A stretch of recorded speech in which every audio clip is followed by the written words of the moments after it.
I'm Jonno. And I'm Ian, and we are Bike Gearheads. And today we're going to be talking about the brand new Cervélo R5. This is a very exciting launch from Cervélo. I'm personally very excited. I got to ride the last iteration of this bike on one of our photo shoots that we did, and it was awesome. All right, Jonno, so where does the R5 fall in the Cervélo lineup? Well, this is their flagship climbing bike, racing climbing bike. So it's going to be slotted, I guess, in the same category as the S5, a top tier racing bike, but this one is dedicated for climbing, like I mentioned, high mountain stages. And Cervélo did a really good job this year with making this bike crazy light, which we'll get to. And are there any pros that are on this? Has it been proven in the pro peloton? Yes, actually in the women's Tour de France Femmes, Pauline Ferrand-Prévot, PFP, as we like to say. Us Americans can't pronounce that, but we try. Yeah, I'm not French, but she still had an awesome ride. Yeah, she won the race, and she really took the lead on mountainous stages on this bike before it was released. And also we saw it in the men's tour. It was raced quite a bit, not as much as the S5, but we saw that it is capable of being right up there with the best. Yeah, the men's and women's pro teams that ride on Cervélo have the luxury of having two different bikes. Well, three with their time trial bike, but they do the S5 for most of the stages because it's more aero, and that's definitely good for flatter stuff. And when you're as fast as they are, even climbing, like the aero advantage is significant. So for those people, you know, it's a harder decision, but I think we'll get to, for us normal folks, which bike you should be on. When it gets really, really steep, I'm sure they're picking the R5. Yeah. All right, Jonno, so let's get into the differences from this bike to the last bike that I rode. This one's a bit lighter, right? It is quite a bit lighter. So I'm just gonna read some details here about how crazy that is. There's a lot of numbers here, so I'm gonna look at this. But That's fair. Yeah, the frame in a size 56 is just 651 grams. That's wild. Insane. And the fork is 298 grams. That is insane. Yeah, so overall they did a 100-gram reduction in frame fork weight compared to the outgoing model that you rode. I don't know how they did it. Yeah, and you are a taller rider, so you're on a 58 back here. So correct. These numbers aren't exactly the same for the bike you see behind, but standardized in the bike industry, you do all the specs with a size 56. Basically what they did is they shaved everything they could. All the components they used, the small pieces of metal that hold things together, C-clamps, everything was kind of trimmed down in weight. And for that, the total reduction was 326 grams, just from all the Cervélo components. That's wild. So what does this bike weigh? We'll get to that, because it's pretty special, but we want to talk about more stuff first. Okay, cliffhanger here. Yeah. Sorry, so when you make a bike lighter, you could make it more noodly or more pingy, because you have to get the high modulus carbon in there, and it can kind of make the ride uncomfortable and somewhat terrible. Yeah. So how about this R5? Well, with this one, they actually increased the stiffness. Oh, wow. And with that, they did not hurt the ride characteristics of it, so it does not beat you up like that. The carbon, absorbs those bumps, the chatter of the road, and doesn't transfer into your body, which is pretty spectacular just look at the rear seat stays, how small those things are. Dude, they're like a pencil. Like, how do they make that compliant and also stiff enough to support weight, but they figured out a way because they're smart over there. Yeah, that's wild. And to be fair, most modern road bikes that are in this category, I don't know what it is, some sort of magic, but they all do ride pretty well. I mean, I'm sure you can buy some bikes that are maybe manufactured by, who knows, smaller brands or something like that wouldn't, but most of the modern big companies are building really lightweight, great bikes. Yeah, they figured it out. Up next, I guess, big change here is 160 native front rotor. So with the front fork, they have the bolts going through the front. So there's no additional mount that you have to have, so that shaves some material there because there's no adapter plate. And then the rear is 140 native. So it's 160, 140. Gotcha. And then what about the fit on this particular bike? This is going to actually match the S5 now. I think they learned, working with the pro teams, that the riders want to have the same fit on their S5 and their R5 without having to change all these things. Like, they have the measurements, they know what they want, and now you can have it exactly the same as your S5. Nice. And what about the new seat post design? The seat post itself, I guess they just shaved the carbon, so the material is less for the post. But then the saddle rail clamps are just two little guys there with the bolt, and it's just super easy to adjust and super lightweight. I did notice that the clamp for the saddle looks a lot more intuitive on this bike. Yeah. I remember in the last versions, it was always kind of finicky to get that in there, then your little base plate would fall out, and it's just like, oh my gosh, this is annoying. But this looks a lot better. So what they did here is they kind of made it like those brands that are boutique and go for the craziest, lightest parts possible. But now it's from the factory, so it's not gonna break on you. Like those weird third-party companies that you're like, oh, it's questionable. Is that rope holding it together? So this is actually metal and bolts, and it's gonna stick together. That's awesome. But it's a good design, and it looks light. That's great. Yeah. Another thing along with launching the R5 is you need some wheels that go along with it that are super light, and I believe Reserve made some specifically for this model. Yeah, they worked with Reserve and made the ultralight 3437 SL wheel set.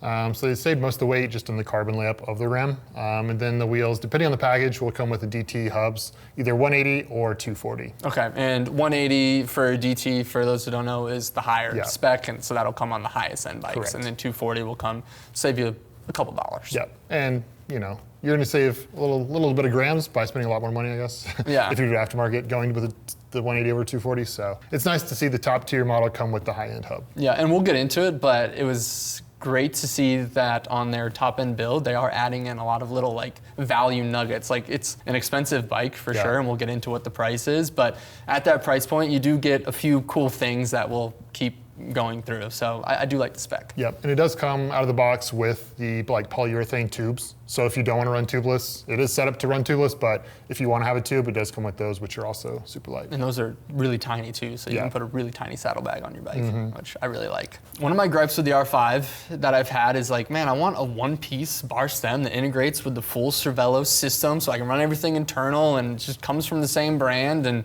I know some people don't like all the proprietary parts, but I'm kind of a fan of that, and I wanted a one-piece bar stem, and I think they've done it on this bike. Yeah, you're in luck. I think a lot of people wanted that. That's where the trend is going in these high-end road bikes. So they came out with the HB18 one-piece bar stem. It's pretty awesome. It's like very comfortable. Ergos are dialed. That's cool. If you're coming from an S5, like it's gonna feel similar width and everything, length, like the way they spec the bike, that'll be the same among the models. I know there's like a new UCI rule coming out where the bars can only be a certain width, like I guess they're cutting down like the 36 and 34, like the tiny bars. So all the bar stem combo sizes will be UCI compliant. Okay, so they're all UCI legal. That's great. And the pros are also putting their hoods way in like this. And You know. A lot of people are doing that. Just keep it loose and bang it for the tech area. Then. Can you tell me a little bit, two questions that I have is like, are the tops of the bar comfortable? Are they flat? Are they oval, just round? And then on the drops, do they flare out or are they pretty like vertical with where the hoods meet? Like, can you tell me a little bit about that? On my 58, I had a 40 centimeter wide and then a 110 stem. There is like a 2-degree sweep to the drops, so it's pretty nice. If you're coming from like a gravel bike, you might like a little flare. It's not that extreme, but it does have a little bit of flare to it, so you're a little bit wider down there. Well, it's kind of nice when you're sprinting too. Exactly. Yeah. Climbing, sprinting for the wind. Or descending. It's just good control. Yeah. And then what about the tops of the bars? Super comfortable. So if you're up there climbing all day in that comfortable position, your palms got a nice flat area to rest. Nice. So I think they nailed the ergos of it. Nice. And are we wrapping tape all the way in, or does it kind of stop? Yeah, you're gonna probably like halfway, wherever your palm, wants your palm to be. I'd bring it all the way to there. Okay. Yeah, but there's no line for you to like, this is where you should stop taping. So it's kind of up to you. Yeah, no, that sounds like a great upgrade for this bike. I'm pretty pumped on that. And it is, I will say, like the spacers are super easy to work with. Like they're split. So if you do want to dial in your fit a little bit, like 5 mils, or like for a certain climb that you want to get lower on, like it's really easy to adjust those and put them up higher. So you're not kind of locked into one fit. Let's talk about some other things that are coming along with these modern road bikes. One of them being, a lot of bikes are going threaded bottom bracket. Did this do that? If you're familiar with Cervélo, you know they like their BB rights. This one is press fit because of weight. And press fit works if it's got good tolerances, and this bike does, no creaking. What's nice about this bike is there will be ceramic speed options for bottom bracket. One of those little things I was talking about. Yeah, exactly. A little nice spec on that. Yeah, it is still press fit and BB right. What about the derailleur hanger? Derailleur hanger is UDH, which is pretty cool to see on road bikes. That's I think pretty cool. It's coming. We saw it in mountain gravel, and now it's hitting the road side of things. And it allows this model to actually come with a 1x Explorer build from SRAM. 13 speeds? 13 speeds. Coming out of the box with 13 speeds? Yeah. That's pretty cool. One thing to note is in North America, all of the options will be full builds. Correct. You can't do a frame set and build it up yet. Who knows? That might come later on down the line. Yeah, for this year, it's just going to be completes. All right, well, that being said, Jonno, let's go through the build specs. Tell us what this bike comes in and what we can buy. All right, up first, we have the red Explorer Axis 1x build, and then we have the red 2x Axis. After that, we got the Dura-Ace Di2, Force Axis 2x, and then Ultegra Di2.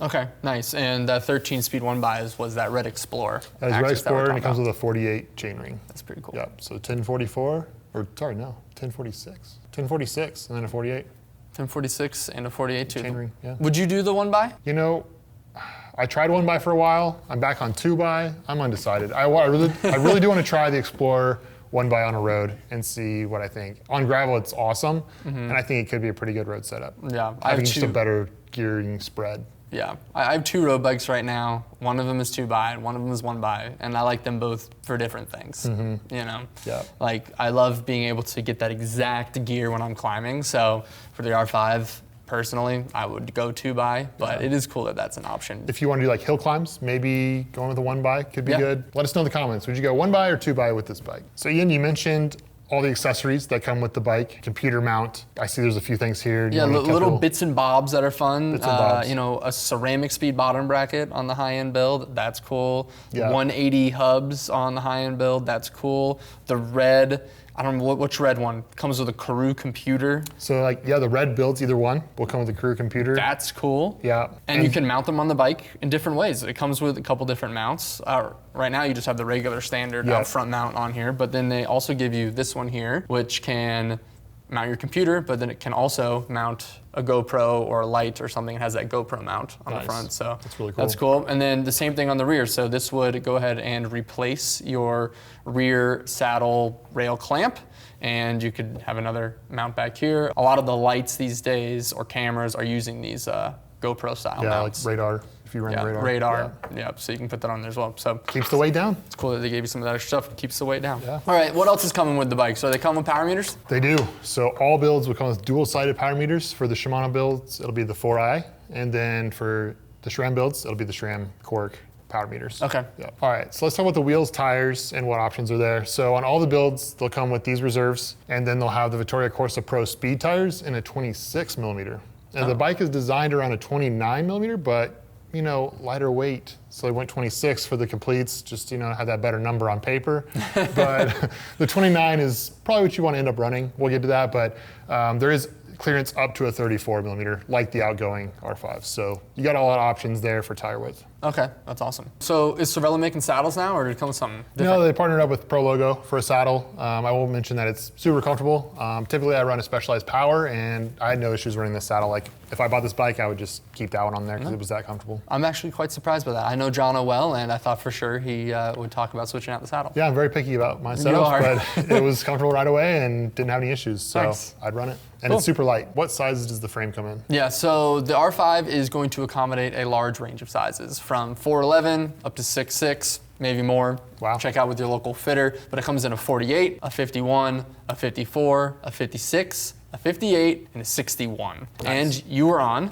58, and I am 6'1". You're 6'1", Felt good. Oh yeah, 58s and Cervélo, perfect for me. That's perfect for you. Yeah. I was on a 58, and the stack on that one is 590.7, and then the reach is 400.3. So pretty on par with Cervélo sizing, and pretty similar to my Soloist, which I personally ride, so I could get the fit dialed exactly where I needed it to. Nice, that's awesome. Yeah, and pro tip at home, if you're currently riding a bike, you're thinking about upgrading to an R5 or buying an R5, you can just compare your stack and reach, and that'll get you really close Pretty to what close, you need. yeah. And then reach out to a gearhead to confirm. Yep. They can help you out. All right, Jonno, tell me about the colors of this bike. They always do like a really lightweight paint job on like their highest end stuff. Are there other options for this one? Yeah, so this one's gonna come in 5 black and 5 black. But you get your option of gold or silver decals. Okay, cool. But the top tier level only come in gold. But if you want a Force or an Ultegra, you can choose between gold or silver lettering. Yeah, and just to remind everyone, Cervélo is a engineering first brand. So they're more interested in the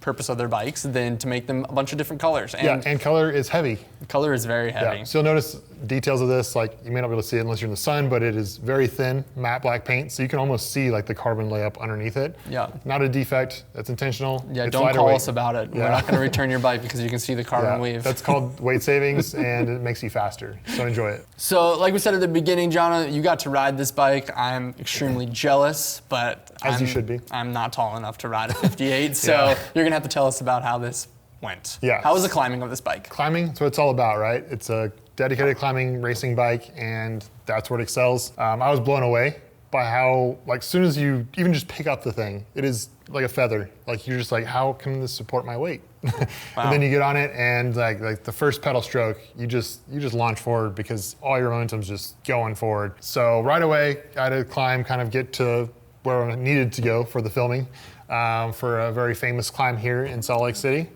You'll probably recognize it. Yeah, it's more of like a gradual 4 to 5% grade climb, and even on those less grades, it really performed really well, and I felt much quicker than my soloist, for example. Okay. So like you get out of the saddle, you rock it side to side, and it just like, it's effortless. Nice. You know, normally you can feel like if the bike's a little bit heavy, going side to side, out of saddle, you're like, I'm kind of working a little extra here. Yep. With this one, like, it just wants to yank side to side. So yeah. like, I feel like you can be out of saddle longer because it's so effortless to do that. Yeah. And then yeah, once you settle in for a climb, you just feel like you're putting in less watts and you're going faster than you typically would. Nice. And it proved it. Just I had a few PRs climbing. Like, I wasn't even trying to do one in one segment, and I got an out and back PR. So yeah, it does it really well. That's awesome. So did it feel better climbing just because it was super light, or was it because it was stiffer and it transferred the power better? Was it a combination? It was definitely a combination. I was blown away by how stiff it was, because if you look at it, it doesn't look like it would be stiff. But the bottom bracket area is kind of built up. The seat stays are definitely very thin, but I don't think that really matters all that much because the way they designed the carbon layup and how stiff it is down at the bottom bracket. So I didn't notice it being flexy at all when I was in saddle or out of saddle, like sprinting. All right, so it sounds like this thing is a rocket ship. It climbs amazing. Yeah. What about descending? You know, what goes up has to come down. Exactly, and you can win a race going down too these days in the pro peloton. So I'd say, you know, they had to design around that, and they definitely did. I didn't feel much slower descending. Actually, on one segment this morning, I was trying to do a hard effort out and back, trying to get a KOM. Got second overall, couldn't do it, good. legs were tired. But the descending actually got a lot of PRs, which I was blown away by, because, you know, it's a lighter bike. It's not really aero. It is more aerodynamic than the outgoing one, but it's not an aero bike. So I was very impressed with how well it was and how confidence inspiring it was descending. Held a line really well. If you needed to change your line, it's really easy to flick and kind of micro adjust if you have to. Honestly, it's very light that you might even turn too early because it's so easy to change direction. So I did notice that. But it felt very stable descending. There was some chatter on the road, hit a few rough areas, and it didn't throw me offline or upset me in any way. And the bike's super light, but it still felt confidence inspiring. It still felt good underneath absolutely. you. Nice. Yeah. The main difference I did notice yesterday's on immigration climb or descent was it may not hold speed as well descending. So if you're like in a rollier section, typically there's a few spots where you kind of climb a little bit and then crest down, and it just didn't hold speed as long, I feel like, as a S5 or a soloist. Okay. So that's where you're gonna notice, I guess, it not being as good. Gotcha. And then when we're talking about descending, we're talking about braking as well. And you know, I typically run 160. I'm not a huge rider, but this one behind you, I think it's 160, 140. Like, how was that? What would you recommend? Yeah, I mean, I'm like 178, 180 pounds, and I prefer having a 160 in the rear as well. Okay. Just because where we live, there's some really steep descents. I often get stuck behind cars and traffic, and I just need to have a better cooling out of the rotor. So I would go with a 160 rear. But I love the 160 up front, the native, that's great. But that's one thing I would change, but that's just me being a larger rider. Yeah, but if you're not trying to like really push it going downhill or get PRs, or you're not slamming on the brakes, like it does save a little bit of weight. If you're not descending 4,000 feet, like sometimes we do here, it's not a factor. But if you do live in the mountains, then you may want to upgrade. What about power transfer, speed? I mean, you talked about holding speed. May not be as good as, let's say, an S5 or something like that. But did you get out of the saddle and sprint at all? Do any attacks? Yep. So I got out of the saddle, did some attacks. See what it feel like to close a gap, and like it's very quick. So if you see someone taking off, like drop a gear and just hammer, and you're going to be accelerating probably faster than they are because it's so light. That's one thing I noticed. It's just like right away, if you get on it, the bike just leaps forward. That's cool. Pretty incredible. Nice. Yeah. It still felt stiff. Yeah, like I mentioned, bottom bracket area, super stiff. I think that's part of the BB Right system. Yeah. It's a little bit wider bottom bracket. They can build more material around there, and all the forces are just better for that. I was honestly blown away by how light it is and how good it is out of the saddle sprinting, or even in the saddle just putting down the watts. Nice. It just goes forward. Nice, that's awesome. Sometimes when I'm sprinting and stuff, I'm thinking about the handlebars, is that flexing at all, or the wheels flexing at all? Also when I'm descending, you know, there's a canyon here that we descend, Big Cottonwood Canyon. I've been hit by crosswinds there, and sometimes the deeper wheels can hit you. Like, what did this feel like in those conditions? Yeah, I will say because of the wheel spec that they went with, the crosswinds are not a huge factor, but it is more noticeable that you do get blown around because the bike is so light. So light, yeah. Not as stable as an S5, a Soloist, bikes like that, because it's so light. Yep. But they did a good job with the wheel spec. It's made to be a climbing bike. It's shallower, so it's not going to get crazy crosswinds. But if you went with a deeper wheel, I think it'd be more of a factor. It might be a little sketchy descending. Nice, So. gotcha. And how did the handlebars feel? Like when you were sprinting or descending, you kind of putting... Yeah, they did a great job of strength and compliance. Okay. Like, I didn't feel it flexing at all. And then when the road was chatterier, the transfer did not go into my hands that much. So That's nice. very comfortable. I could ride all day. And Did not you wear even gloves or usually... No gloves. No gloves. Yeah, I'm a Okay. no glove kind of guy. Yep.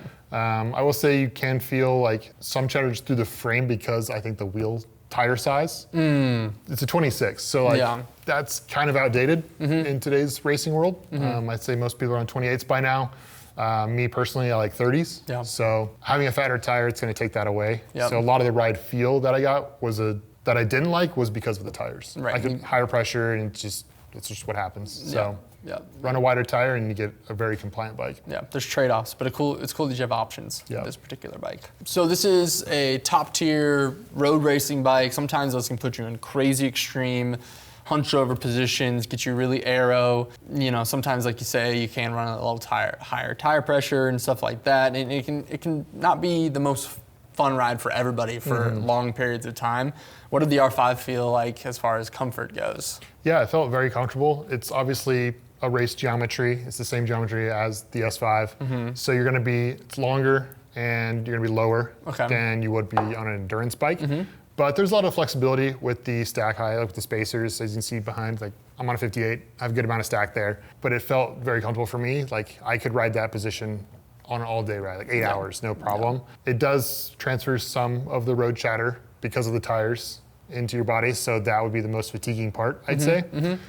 So if you wanted comfort, go with a wider tire. You're going to give up a little bit of, you're going to give up the lighter weight of the lighter tire, but I mean, it's proven that rolling resistance is, not bad, maybe better. Yeah, exactly. With a wider, lower pressure tire. Also, it's not really going to mess with your aerodynamics that much. The only thing is you might be adding a few grams to the bike, and this is meant to be a lightweight bike. Yeah. And yeah, Cervélo has a lot of great options for people that do want endurance bikes as well. Like if this bike speaks to you and the brain speaks to you, Caledonia would be a good option from Cervélo. Yeah, I think we should move on to like who's this bike for then, Okay, and tell people like what bikes maybe they should go if they don't want this. Yeah, absolutely. Who's this ride for? It's definitely for people that want to do big days in the high mountains, are doing hill climbs, just want to have the lightest bike in the group ride, want to brag about their, mine's 13 pounds or whatever. It's for that type of rider. But it's a bike that you can race on, not just hill climbs or big mountain stages. Like you can do this for your only road race bike if you wanted to. It's gonna be a little bit slower in the flats, but if you don't want to have two bikes, you can do it. Yeah, and if you're in a group, just hang out behind some folks until it gets mountainous and then blow them away. Exactly. It descends really well, so I would have this as my one bike, no problem. Yeah. But for some people, maybe if you live in Florida, for example, there's no point to have this bike. There's no mountains. It's not for the person that lives in a flatter area. If you live in the mountains or a hilly area, this could be a good option. The R5 has always been for the climber. The last version of the bike was definitely still a climbing bike, but it had all the integrated cables, it had the disc brakes, like this bike does, but it was a little bit heavier than I really wanted for like a mountain climbing bike. I wanted something a little bit lighter. Like they made the R5 CA back in the day that just like prioritized weight completely, and I was like, man, like when is that bike coming back? When's that spirit coming back to Cervélo? And I think this does it. Yeah, even though it's all integrated and has disc brakes, it's extremely light, and this is for a climber, I think. Yeah, I think for people also that, like you mentioned, it wasn't quite as light as you wanted. The previous one was not as quite as light as you wanted to. Maybe there are people still that are holding out 4 disc brakes. Like disc brakes are still too heavy. Yeah. I have this rim brake bike that kills it at climbing. Like why would I upgrade to a heavier thing? And now we're at a point where like this bike is as light as those rim brake bikes were. So maybe now's the time to try disc brakes if you haven't made the leap. I think this bike you'd be very impressed with. Yeah, that is a very good point, because I was kind of a holdout for a while as well. I don't know, I went the other way and got a very heavy, more aerodynamic bike recently, but I love this bike, and I totally agree with you. If you're on rim brake still, because you're prioritizing light, this does that for you. Yeah. This gets you And there. there's not a ton of options for bikes that are this light with disc brakes. There's only really one other in our lineup that I can think of. That we carry, yeah. That we carry at Competitive Cyclist. All right, Jonno, so we talked on the phone the other day about this bike after you rode it, and you said that you weighed it on your bathroom scale, and the numbers you were telling me were pretty impressive. Tell me about that. This is what everybody wants to hear, I'm sure. So let's get to it. So on the bathroom scale, not very scientific, but it's pretty dialed. The bro science? The bro science. So with all my crap on the bike, so my pedals, my Wahoo Roam, my saddlebag with CO2 tube and tire plug, all the stuff, I was at 15.4 pounds. Wow. Yeah. That's incredible. And like for the same weight, so I have a soloist with like Rival 2x. This is 4 pounds lighter in the same configuration, like with the computer mount and nothing else on it with pedals. 4 pounds lighter. That's incredible, because that's a pretty light bike. I mean, it's a great bike. Yeah, and then I get on this and like, that's wild. That's crazy. If we were to dream for a second, what do you think you could get this build to? You put different wheels on it, get a 1x, do some like THM cranks, like. Honestly, that's what I'm most excited about with this. Is just seeing what people do. Someone's gonna do it. Go to Weight Weenies and see what someone's doing. I bet they get it down to, depending on the size. If you're on a 48, I don't even want to know. 11 pounds, 12 pounds? Could be, yeah. Who knows? I mean, this is a 58. So, I mean, 58 at 14 pounds. That's wild. With the pedals. That's crazy. All right, so that was on your bathroom scale, but let's put it on the scale we've got here so we can show the folks at home what's weighing in at. And tell me what's on here right now. Okay, you took the pedals off? Pedals are off. It has the computer mount. Okay. And that's pretty much it. So it just needs pedals and a computer, and you can take off. Yeah, and just to keep in mind, pro race bike has to weigh 14.99 pounds to be legal to race in like the Tour de France. Yeah. So let's see what this comes in at. Let's do it. Put it on there. Are we weighing it by the top tube or the side? Yeah, top tube. Okay. Jeez. 6.26 kilograms. That's wild. All right. And a 58. What's that in pounds? 13 pounds, 14 ounces. That's wild. Yeah. And a 58. I want to see what it's in your size. Yeah. It's in 12s. That thing is light. Okay, but if you're not a climber, I mentioned some other options from Cervélo that people might want if they're having an endurance bike. We've mentioned other ones, but what are some other bikes from Cervélo, and who are they for? Yeah, I'd say if you want to have a fast aero bike that kind of does it all, that's going to be the S5. Okay. It is, I mean, we saw on the tour. Everywhere. Basically all this year. It's what the pros want to ride. It's the bike to race. So that's. And the S5 just honestly looks really cool. It stands out. You show up at the group ride, everyone's gonna look at it, everyone's gonna talk to you about it. That's what it's all about, right? Yeah. For some people. For some people, yeah. Yeah, so that's that bike. For all-day comfort seekers, you mentioned the Caledonia 5 and the Caledonia. Those would be great options. Still very comfortable, still very fast, but it's gonna get you more upright. Has the internal storage now on the Caledonia 5, so that could be a plus for some people. More tire clearance on that bike. And then that kind of leads us to the bike that climbs well and is aero and doesn't break the bank, and that is the Cervélo Soloist. That's what I chose personally before this thing came out. And now I'm like, maybe I need 2 bikes. Yeah, I mean, last year I rode the Soloist a lot. We had a marketing one from Cervélo, and I was pumped about that. If you're into gravel, they have their Sparrow line, Sparrow 5, you can do that on the road too these days. Like, there's a lot of options. So if you have any questions about any of the models from Cervélo, reach out to our Gearheads. They'll be happy to narrow it down for you, tell you which direction you should go based on where you're riding and how you ride. Thanks for watching our first impressions video on the Cervélo R5. If you're interested in this bike, but not sure what spec or exactly what size, please reach out to one of our Gearheads. They are awesome and they know a lot about the entire Cervélo lineup, so we'll find a bike that's right for you. Yep. And if you liked the video, please like, comment, and subscribe. We'll see you out on the roads. See ya.